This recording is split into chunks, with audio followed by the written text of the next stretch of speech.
Minecraft pero bawal ako magsalita ng Ingles. Uy, parang ang ganda ng lugar kung saan ako nabuhay ah. Ganda. Ngayon guys, baka isipin nyo madali lang to. Nakailang beses na akong gumawa ng hamon na to. Palagi ako natatalo, di pa ako nananalo. Kaya gagawin ko ulit to hanggang manalo ako. At ang kailangan ko lang makuha ay Esmeralda. Ngayon merong barangay. Ito may higanting bakal. Oh, galit ka ba? Ay, pupunta. May pinupuntahan niya na ito mga kalbong to eh. Wala namang kaban, walang kaban.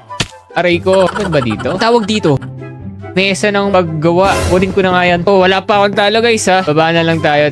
Uy, may mga ano. Anong tawag dito? Mumu. May batang mumu pa. Ito, ang daya. May helmet eh. Kuha tayo ng kahoy tapos gawa tayo ng ano. Teka, di ko rin Tagalog ng mga word eh. Tanong natin sa kaibigan nating robot. Teka, English ba yung robot? English ba ang robot? Tay. Anong Tagalog ng robot? Ang Tagalog ng robot ay robot. So, hindi ako natalo. Anong Tagalog ng piko? Oh, gagawa tayo ng piko. Kailangan din natin ng tawag doon. Anong Tagalog ng sulo? Kailangan natin ng sulo. Teka, ang dami na umumu.